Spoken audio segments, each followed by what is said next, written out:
I am here with the former President of the United States, Mr. Truman. Thanks for having me today, Steve. It's a pleasure. We asked you to come on our show today because we wanted to know a little bit more about that famous speech you gave on March 12, 1947. Well, that's what I thought. Well, it all began when my trusted advisor, Clark Clifford, came to me and said that Greece was no longer in the aid of Britain, and that did not sit well in my stomach. You know, the domino theory? Sorry, the domino theory? Yes.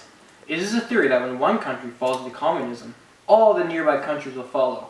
And I did not want to see this happen. So when I heard that news, I knew I had to do something about it. Here are the main highlights from your speech. It has been made clear to me by Clark Clifford that Britain can't afford to aid Greece and Turkey. I am asking that the Congress will give me $400 million to help Greece and Turkey. I believe that it must be the policy of the United States to support free peoples who are resisting attempted subjugation by armed minorities or by outside pressures. I am asking that you say yes to this request because the Soviets are threatening the democratic parties in Greece and Turkey. If these countries fall into communism, I believe that the domino theory will occur and other countries will follow. The communist threat is getting bigger and bigger every day. That seems to be quite the speech. I wish I could have been there to hear it. But here's the question that I'm sure a lot of people want to know. Did it turn out the way you wanted it to? Yes, I was very happy with what followed after my speech. Greece didn't fall into communism, and neither did Turkey. Well, what about China? They were the exception. We tried our best, but the communist parties were just too strong. We tried to get China's nationalistic government to retain power, but we couldn't. It was heartfelt guilt that we couldn't get them to stay democratic. Alright, that's all the time we have for the day. Thank you for sharing with us. Enjoy the rest of your day, Mr. Truman. Well, it was good talking to you, Steve. Have a good hunting trip. I shall try to shoot some bears. Ever since World War II, the European countries, their economies have crashed. We need them to restore that so they can be a valuable trade option.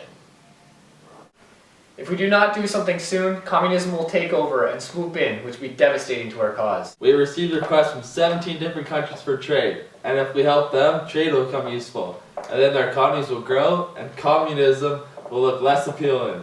I agree with you completely. As president, I will send $13 billion to those countries who requested assistance from us.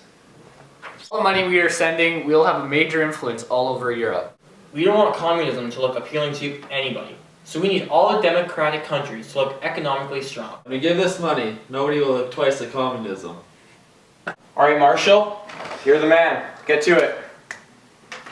Hey, how's it going? It's going good. We just signed the NATO treaty. Why was that treaty put in place? It was intended to protect American and European countries from attack from the communists. What are the positive and negative sides to this treaty? It provided comfort for many various nations in Europe and North America, so that if they were to come under attack, they would be protected by the other members. But it was also very costly, and it also made you involved in conflicts that you sometimes didn't want to be. We will now bring in another member who can enlighten us on how the NATO treaty came to play.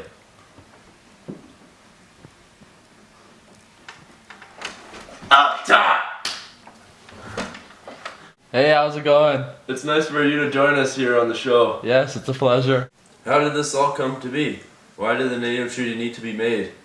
The growth of the Soviets in Eastern Europe and the threats in Greece and Turkey provoked an alarm in Western Europe. As a consequence, in April 1949, in agreement with the United Nations Charter, 12 nations established the North Atlantic Treaty Organization, otherwise known as NATO. Now that is interesting. I thank you both for coming today. It was a very good show. Have a nice day.